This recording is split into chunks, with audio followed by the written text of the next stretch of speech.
Yo, hit that subscribe icon. Tap in the comment sections. I want to hear from you. All right, thanks for watching. Mr. 707 is out. Enjoy the video.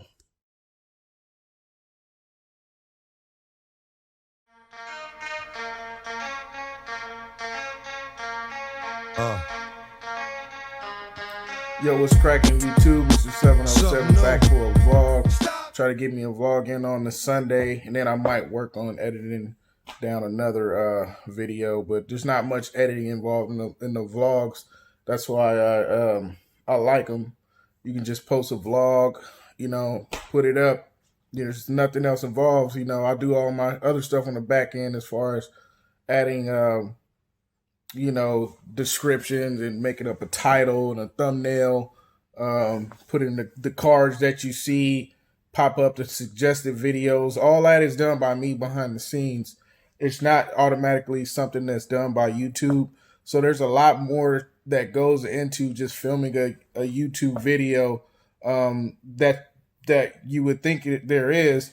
I mean, it could be some editing. You hear the music in the videos, the title. There's different levels of it. So as I post more videos, I'm trying to get better at what I do to make the content more relatable, more viewable, and so people will like it, make it more professional. We got some things coming on along the way. There's, and I'm getting faster at how I do this stuff. So with that will be able to come the quality. I can take my time a little bit more because I know the ins and outs a little better. And I waste less time trying to figure out the best way to do things. So it's coming. I got a lot of exciting new stuff that I got plans on doing. Like, for instance, with the flipping the house, starting the business. That was a big deal for me. We flipped the house at the beginning of the year. There was a lot involved in that.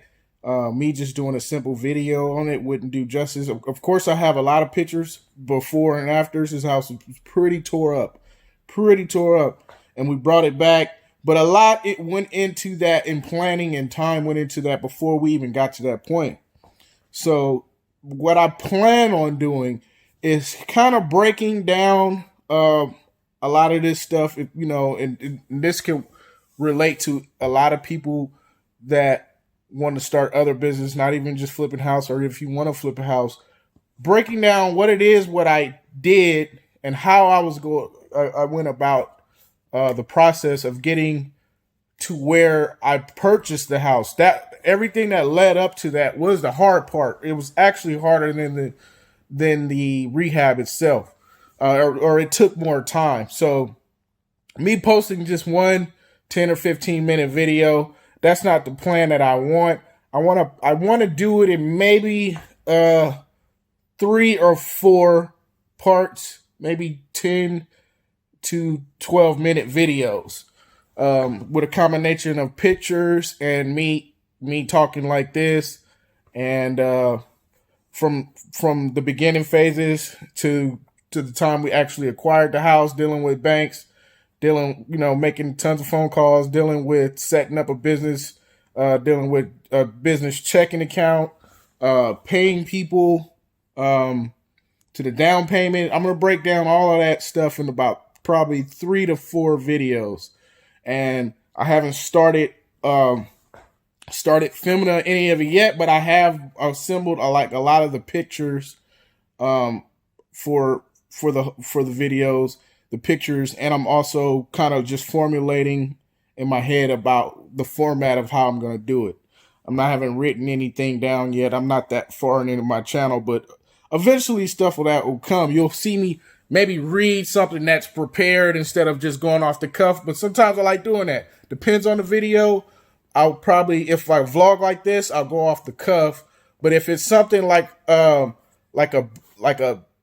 want to do a higher quality of production, I might have prepared statements, or may not. We'll see. But yeah, that's up and coming.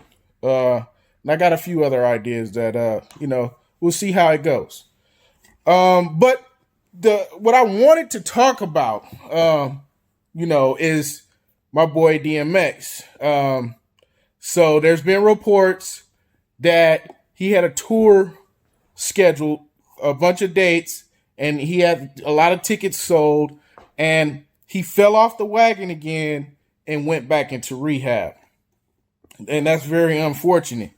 A lot of you, if you've been around for a while or if you just seen recently some of my videos, I've been talking about sobriety a lot more than what I used to. I think I talked about sobriety maybe briefly in one video previously, but within the last few months that I've been posting, that I've been back, you've been hearing me talking about sobriety. And that could be alcohol, drugs, whatever your substance of choice is. They both kind of apply. Addiction is addiction, whether you're addicted to alcohol, cigarettes, addicted to drugs. To me, it's all the same. And sobriety, especially if a man at this point in time in his life, with the weight of his struggling career, sobriety would probably be his best bet. So I just want to let DMX know that all of his fans, including myself, we love him. We wish you well.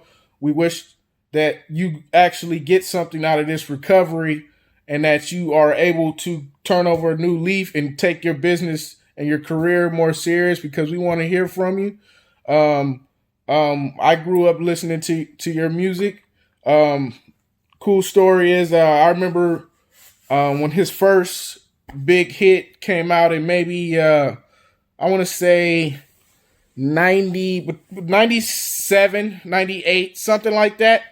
It was, maybe 99. He had everybody was into it. It was like Tupac all over again. I mean, he had, but from like a New York swag, you know what I'm saying? And my mom actually bought me for Christmas.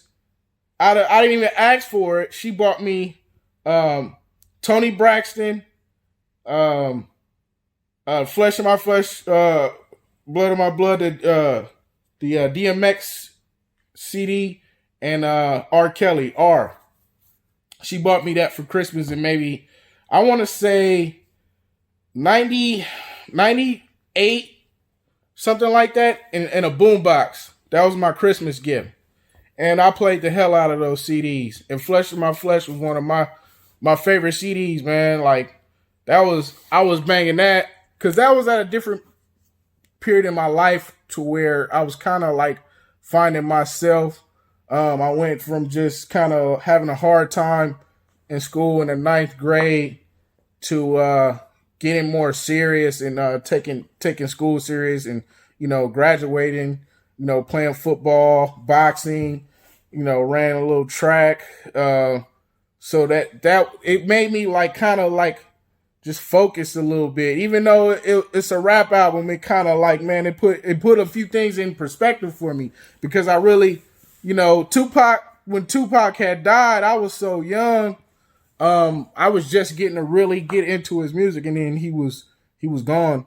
And then DMX came around, and I was really into his music. So to hear him struggle with addiction is kind of hard for me. And while we do love him and we wish him well, man, we're gonna need you to get it together, D. For real, man. Like, we all wanted that comeback story of DMX finally conquering this addiction and getting right, and handling his business and back to where he used to be. Like, you had a movie career. I know what it feels like to hit rock bottom and to feel like life is not going the way it should be going, and so I can relate. But at the same time, man, you just got a new record deal. Swiss Beats, you and Swiss Beats was going to go back in the lab and do some big things. You had tour dates. I mean, a lot of people was expecting you to like really do something. And it kind of feels like you failed us, D. Like, when we going to get over this, bro? You know what I'm saying? Like, we can't. You got to get it together, man. Like, you older than you, the OG. I'm looking up to you. You know what I'm saying? I'm like, if DMX can do it, I can do it. You know what I'm saying? But I'm still on my sobriety game. I'm not gonna let what happened with DMX knock me off my game. But the message is for DMX to take this sobriety serious and this next rehab stint serious, because eventually people will not extend themselves out and continue to try to help you if you're going to continue to do things like this, like having to cancel tour dates or being incarcerated, you know, and we don't want to see you keep going down this path, DMX. For real, man. We expect more from you, and we know you can do it. We praying for you, but don't keep on, putting that addiction before what's really important.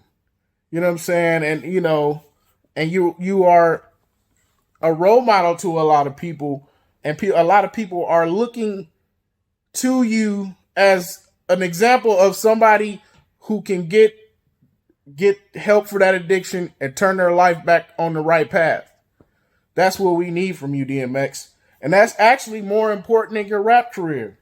Even if you didn't sing another rap and you just lived a humble life, but clean, that will also be inspiration to me. Even if you still had an awesome career and I could see you in concert, like the days of old, and feel like, man, that's DMX did it. That's my boy. You know what I'm saying? Like, we need that from you. We don't need to see you constantly struggling with this addiction, brother. It's help out there for you. It's easy to obtain. We know you can do it. You just got to do it, brother. You know what I'm saying? But on a career tip, people will start to not help you as much as they've been helping you if you continue to go down this path. So, it is what it is. And I'm not saying that anybody is above relapse. I'm not saying that at all. But you know what time it is, D. You know what time it is, man. You know what I'm saying? You know it's out there, man, and you can't play with it. You can't have one foot in, one foot out. You can't be a sometime user. That's just not how it works. You know what I'm saying? You've got to just give it up, D, and just live a sober life. You know what I'm saying? That's what I want for myself, and it makes things way less complicated. I haven't even done the videos to break down how, the stuff I went through in my addiction. That's going to come. But you're out in the public eye, so everybody already knows. There's nothing to hide. It's so you might as well just give it up and turn over a new leaf, because a lot of people love you and miss you. So I hope this gets to DMX, man. So, like I say, you're an inspiration. I'm over here on the West Coast. I've been loving your music for as long as you've been out, as long as you've been in the ears of people over here on the West Coast. You know what I'm saying? So that's going to end my rant, but I'm going to post up, a clip of this app, shows my sober time. I got 386 days and I saved like $5.5 grand in the year that I've been sober. It's probably more though. Now I was thinking about that last night. It might be more, you know what I'm saying? Because I kind of lowballed the amount of drinks per day. So it is definitely more. So, but I'm going to post that up. It's, it said I added 23 days to my life in that year that I quit drinking. You know what I'm saying? And man, we're going to keep it going. I want long-term sobriety. I don't want just a year and then go back to drinking. I want that 20 year chip. You know what I'm saying? And, that's the type of time I'm on. All right, everybody. Mr. 707 out.